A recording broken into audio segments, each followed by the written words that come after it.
เจริญพรสวัสดีสบายดีพ่อแม่พี่ๆทุกท่านทุกคนที่กำลังติดตามนะตอนนี้หลวงพี่มาถึงบ้านของหลวงเพื่อนนะเนาะคือบ้านหลวงพี่เคนบ้านหัดสาเนาะอยู่ที่อ่า อยู่ที่อันเมืองง่อยแหละแต่ว่าอยู่ห่างจากอำเภอนะห่างจากตัวอำเภอนะนั่งเรือนี่เนาะนั่งเรือใช้เวลา เกือบ2 ชั่วโมงนะมาถึง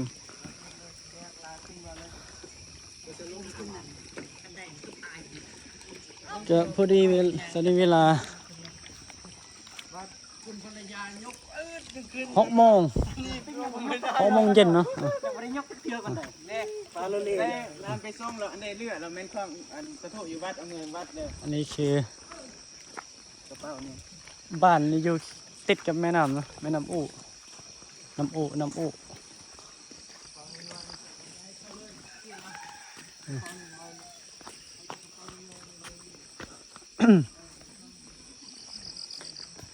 ก็ทำมาดนบ่ชั่วโมงกว่านี่ก็บ่ดนปานใดเนาะเพราะว่านั่งเรือบ่คือนั่งรถเด้ยังพอยังไงอันนี้ก็เป็นเรือของประชาชนคนไทยบ้านนี่เนาะเพิ่นก็จะอาศัยเรือในเวลาเดินทางไปให้ไปนาไปสวนไปเมืองไปในตัวอำเภอเมืองจะต้องได้ใส่เนาะต้องได้ใส่เปียกว่ะ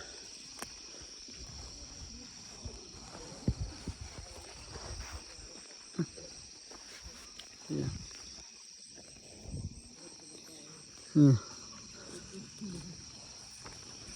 กเปียกเนาะ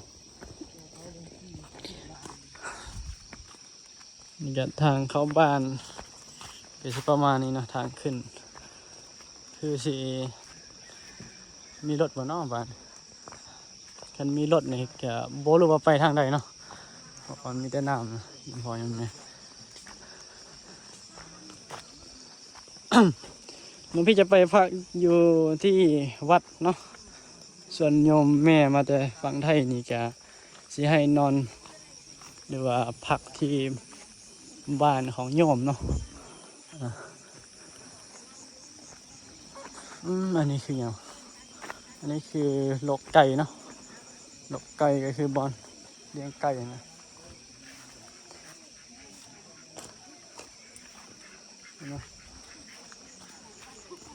ตกรุ่มเลยนี่มากอันนั้นเกียนอนใส่อันนี้บอกเหือนจ้ะ เหือนติดวัดได้ติดทั้งเหื อ๋ออันนี้โรงเรียนเนาะ ไม่เหือนอันนั้น อ๋ออันนี้เป็นบ่อนขายของเนาะร้านค้า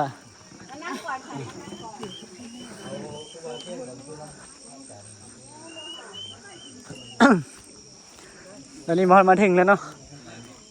มาถึงแล้วอันนี้เป็นโรงเรียนเนาะโรงเรียนโอ้ยามมีโรงเรียนเนาะ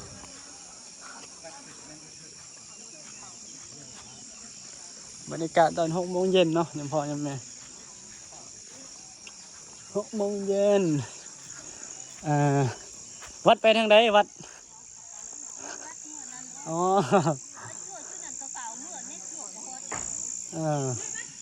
อ๋อวัดอยู่ฝั่งนี้เนาะวัดอยู่ฝั่งนี้แต่หมู่บ้านนี่อยู่ฝั่งนี้นะอยู่ตามติดกับแม่น้ำนะจานบ้านประตูไปพุ่นนี่ประตูไปยังไปพุ่น ไปวัดกันบ่หรือว่าไปเฮือนกัน นางสนามที่นั้นตัวนี้ ว่าไปถ่ายคลิปก่อนเนาะเดี๋ยว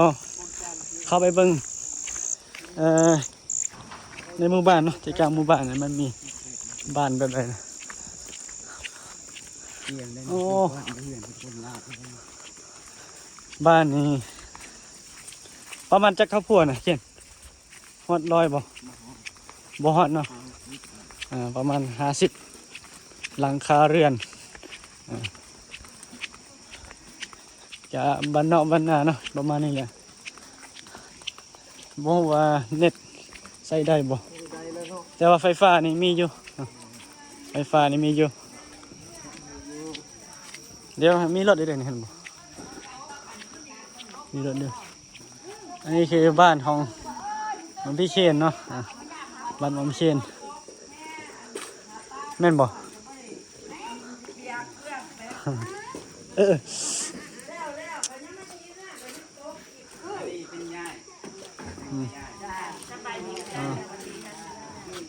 นี่ก็ถ่ายพี่น้องนะมอดมาถึงแล้ว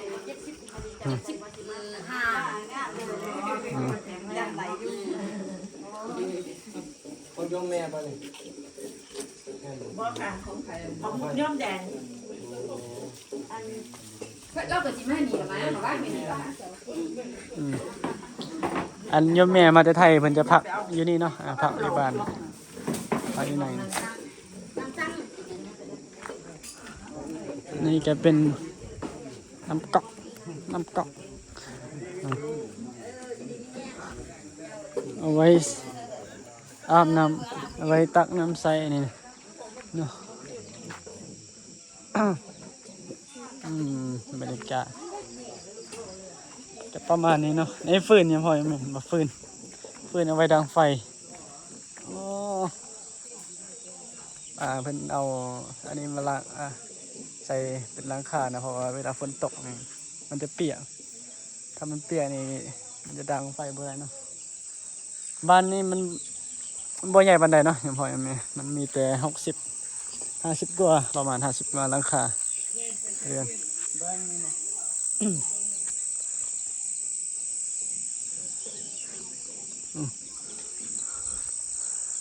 เอามีมะม่วงเนาะมีมะม่วงอยู่หมู่บ้านก็จะเป็นหมู่บ้านสไตล์แบบชนบทแบบคือว่าแต่มันอยู่บ้านนอกเนาะบ้านนอกบ้านนาอันนี้ผักชะอมต้นผักชะอมเอาไว้แกงใส่หน่อไม้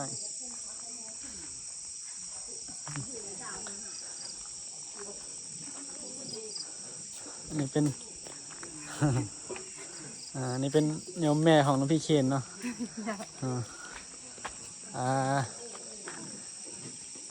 นี่กับบ้านกันประมาณนี้เนาะสไตล์อันนี้เป็นบ้านของ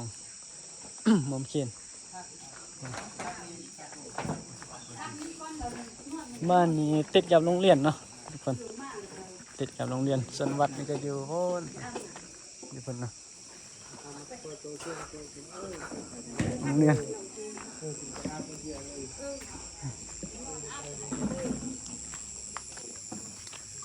รงเรียนมีเดินกีฬาเนาะได้เตะบอลได้อยู่ว่าไงแม่เอาบอล How are you I'm fine thank you ดินี่หมู่บ้านเจ๊ไหนเป็นตายอยู่ได้บ่เดือนหนึ่ง ถ้ามาแบบ นี่ยัง ไม่ ไง สนใจสิ่งใดก็อาจจะอยู่ได้ อยู่ได้เนาะจะอยู่ได้ไม่ต้องไปไหนนะเอาพันจีเฮ็ดพิธีอันบาซีเลยเนาะบาซี อันยมแม่มาแต่ไทยเลยเนาะมันจะอันพี่น้องอยู่ลาวเนาะฟังลาวเอาพวกยมแม่จะถ่ายพวกมาสิ นั่งกินน้ำอยู่โอ้บรรยากาศมันยังไงเลย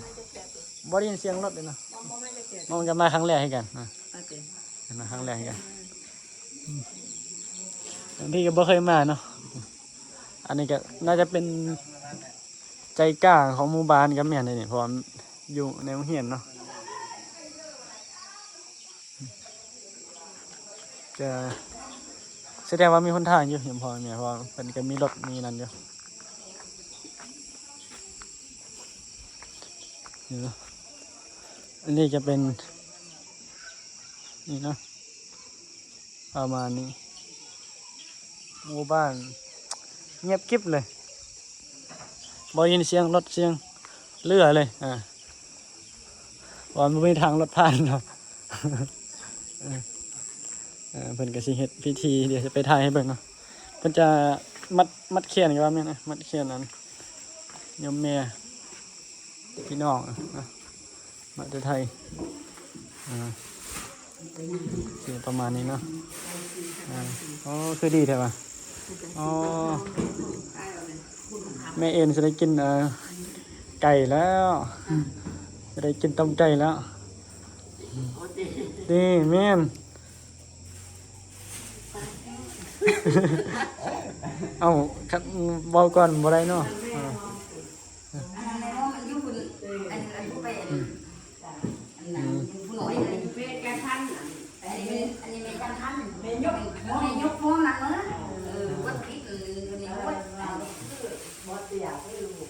อันเพิ่นจะเฮ็ดอันบาสีเนาะบาสีผู้เฒ่ายังพ่อยังแม่มาแต่ไทยมันก็เลยสิมัดแขนเนาะพอเดินทางมาแต่ต่างประเทศทั้งที่ก็โอ้ถือว่าโชคดีแหละเพิ่นตอนทับเป็นอย่างดีเนาะอย่างอบอุ่นนะมัดแขนมัดแขนแล้วก็มันก็สิพักผ่อนเนาะกินข้าวพักผ่อนโอ้ดีซื้อบ้านเป็นบ้านหัดสาเนาะเห็นพ่อยังไงห่างจากตัว อำเภอเมืองง่อยนี่ตีไปเลย3 ชั่วโมงแค่นั่งเรือนะตีไปเลย3 ชั่วโมงเอาแกสิขอปิดคลิปไว้เพียงเท่านี้เนาะเจอกัน